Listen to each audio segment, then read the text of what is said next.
Diet Sonbhadra के online classes में सभी का स्वागत है। मैं नीरज शर्मा, प्रवक्ता डायट सोनभद्र, डीएलएड चतुर्थ सेमेस्टर के पाठ्यक्रम शांति शिक्षा एवं सतत विकास पर चर्चा करूंगा। आज की चर्चा का विषय है व्यक्तित्व के 5 बड़े गुण। व्यक्तित्व के शील गुण सिद्धांत के अनुसार व्यक्तित्व की संरचना भिन्न भिन्न प्रकार के अनेक शील गुणों से मिलकर बनी होती है। शील गुण से तात्पर्य व्यक्ति के व्यवहार का वर्णन करने वाली उन संज्ञाओं से है जो व्यवहार के संगत एवं अपेक्षाकृत अस्थायी रूप को अभिव्यक्त करती हैं, जैसे ईमानदारी, कर्तव्यनिष्ठा, सहयोग, परोपकार, सत्य बोलना आदि शील गुण है। स्पष्ट है कि शील गुण परस्पर एक दूसरे से भिन्न होते हैं।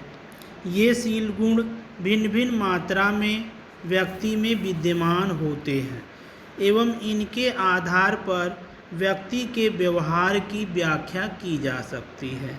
वस्तुतः शील गुण उपागम के अंतर्गत शील गुण को व्यक्तित्व की मौलिक इकाई माना जाता है।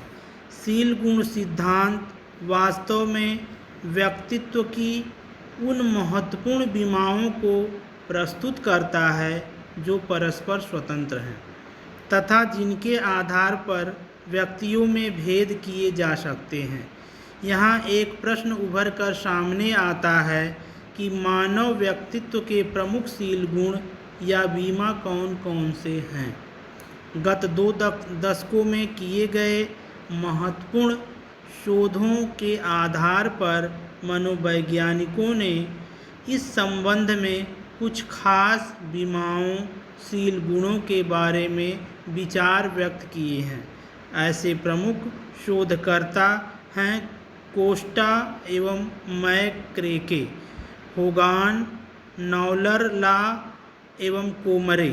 इन शोधकर्ताओं के बीच इस बात की सहमति है कि व्यक्तित्व के 5 प्रमुख गुण हैं। इन 5 गुणों की चर्चा हम आगे करेंगे। इसमें से पहला है अनुभूतियों का खुलापन, ओपननेस ऑफ फीलिंग्स। इस बीमा में कभी कभी व्यक्ति एक तरफ काफ़ी संवेदनशील, काल्पनिक, बौद्धिक, सभ्य एवं शिष्ट आदि व्यवहार से संबंधित शील गुण दिखाता है, तो दूसरी तरफ वह काफ़ी असंवेदनशील, रूखा, संकीर्ण, असभ्य एवं अशिष्ट व्यवहारों से संबंधित शील गुण भी दिखाता है। दूसरा है चैतन्यता। इस बीमा के अंतर्गत एक परिस्थिति में व्यक्ति आत्मानुशासित, उत्तरदायी, सावधान एवं काफ़ी सोच विचार कर व्यवहार करने से संबद्ध शील गुण दिखाता है, तो दूसरी परिस्थिति में वही व्यक्ति बिना सोचे समझे, असावधानीपूर्वक, कमज़ोर या आधे मन से व्यवहार करने से संबद्ध शील गुण दिखाता है। तीसरा है बहिर्मुखता। व्यक्तित्व की इस बीमा के अंतर्गत एक परिस्थिति में व्यक्ति सामाजिक, मजाकिया, स्नेहपूर्ण, वातूनी आदि गुण दिखाता है, तो दूसरी परिस्थिति में वह संयमी, गंभीर, रूखापन, शांत, सचेत रहने आदि का शील गुण प्रदर्शित करता है। चौथा है सहमतिजन्यता। सहमतिजन्यता से तात्पर्य है कि इस बीमा के अनुसार एक परिस्थिति में व्यक्ति सहयोगी, दूसरों पर विश्वास करने वाला, उदार, सीधा साधा, उत्तम, प्रकृत आदि से संबंधित व्यवहार दिखाता है, तो दूसरी परिस्थिति में वह असहयोगी, संकालू, चिड़चिड़ा, जिद्दी, बेरहम आदि बनकर भी व्यवहार करता पाया जाता है। पांचवा है स्नायु विकृति। इस बीमा में व्यक्ति एक ओर कभी कभी तो सांवेगिक रूप से काफ़ी शांत, संतुलित, रोगभ्रमी विचारों से अपने आप को मुक्त पाता है, तो दूसरी ओर वह कभी कभी अपने आप को सांवेगिक रूप से काफ़ी उत्तेजित, असंतुलित तथा रोगभ्रमी विचारों से घिरा हुआ पाता है। व्यक्तित्व के इन 5 बड़े शील गुणों के प्रकारों पर गोल्डनबर्ग ने एक सामान्य परिकल्पना प्रस्तुत की, जिसके अनुसार किसी भी संस्कृति के व्यक्तियों के व्यक्तित्व की व्याख्या इन 5 बड़े शील गुणों के आधार पर ही की जा सकती है।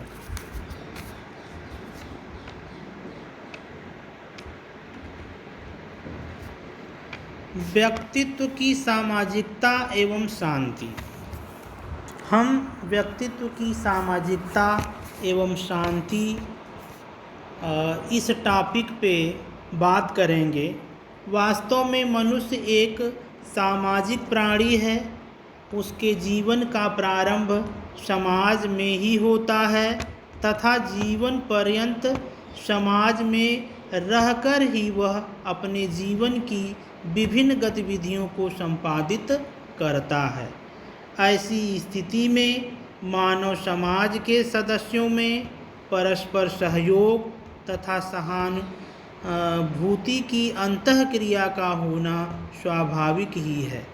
समाज के विभिन्न सदस्यों के बीच परस्पर होने वाली सामाजिक अंतःक्रिया को हम 5 आधारों पर अभिव्यक्त करते हैं। ये 5 आधार हैं। इसमें पहला है सहयोग,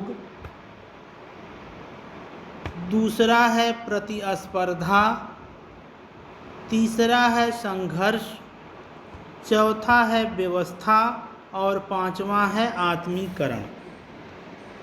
सहयोग, प्रतिस्पर्धा, व्यवस्था, आत्मीकरण वस्तुतः सामाजिक अंतःक्रिया के सकारात्मक आधार हैं, जिससे समूह का सामाजिक विकास होता है। इसके विपरीत संघर्ष एक नकारात्मक आधार है, जिसके परिणाम विघटनात्मक भी हो सकते हैं। वास्तव में वर्तमान समाज में व्याप्त असंतोष तथा हिंसा के भाव को देखते हुए शांति शिक्षा को विद्यालय पाठ्यक्रम का महत्वपूर्ण अंग बनाते हुए इसमें सामाजिक न्याय, सहिष्णुता, मानवीय गरिमा, सांस्कृतिक विविधता जैसे विषयों को शामिल करने की सिफारिश की जा रही है। आज औपचारिक तथा अनौपचारिक शिक्षा प्रक्रिया के अंतर्गत हम भावनात्मकता की अनदेखी, मानव व्यक्तित्व के भाव पक्ष की उपेक्षा तथा संज्ञानात्मक पक्ष पर विशेष बल देते हैं। भौतिक तरक्की और मानवीय आधार में असंतुलन वर्तमान में बढ़ती असामाजिकता की प्रवृत्ति का मुख्य कारण है। अतः शांति शिक्षा के बालक के द्वारा बालक के व्यक्तित्व के निर्माण में विभिन्न सामाजिक गुणों जैसे प्रेम, सहयोग, करुणा, मैत्री, सहिष्णुता आदि के द्वारा वसुधैव कुटुंबकम की भावना का विकास करें। साथ ही नैतिक मूल्यों के साथ साथ उन मूल्यों और दृष्टिकोण के पोषण पर भी बल देता है जो प्रकृति और मानव जगत के बीच सामंजस्य स्थापित करने के लिए आवश्यक है। प्रसिद्ध वैज्ञानिक डार्विन ने अस्तित्व के लिए जीवन संघर्ष और योग्यतम की उत्तरजीविता का सिद्धांत दिया था। आज मानव जैसा सीमित बल का प्राणी किस प्रकार प्रकृति का सबसे शक्तिशाली प्राणी बन गया? क्या मानव के सर्वोच्च तथा शक्तिशाली प्राणी होने में केवल शरीर बल तथा बुद्धि बल का ही योगदान है? अगर ऐसा है तो मानव समाज में बच्चे, बुद्ध, अक्षम और अशक्त लोग किस प्रकार सुरक्षित और संरक्षित रहते हैं? इसका कारण है शरीर बल और बुद्धि बल के अलावा नीति बल और सामाजिक मर्यादा भी मानव सभ्यता का आधार है। सामाजिक और नैतिक जीवन मानवीय सभ्यता का अभिन्न अंग है जो वातावरण तथा शिक्षा एवं संस्कार से पुष्ट होता है।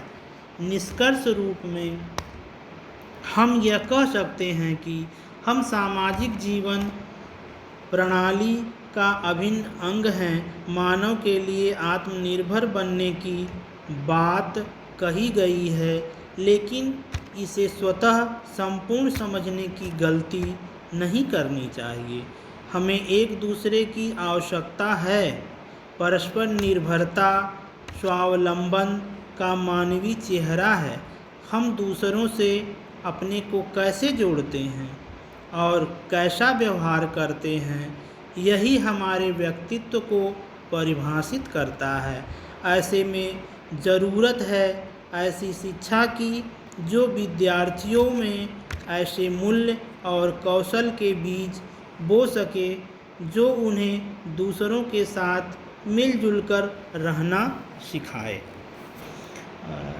इस चैप्टर के अंत में मैं सभी डीएलएड प्रशिक्षुओं से ये चाहूँगा कि इस चैप्टर से संबंधित कुछ महत्वपूर्ण प्रश्नों के उत्तर तैयार कर लेंगे। जैसे पर्सनालिटी किस भाषा का शब्द है और लैटिन भाषा में पर्सोना का क्या अर्थ है। ये ऑब्जेक्टिव टाइप का क्वेश्चन है।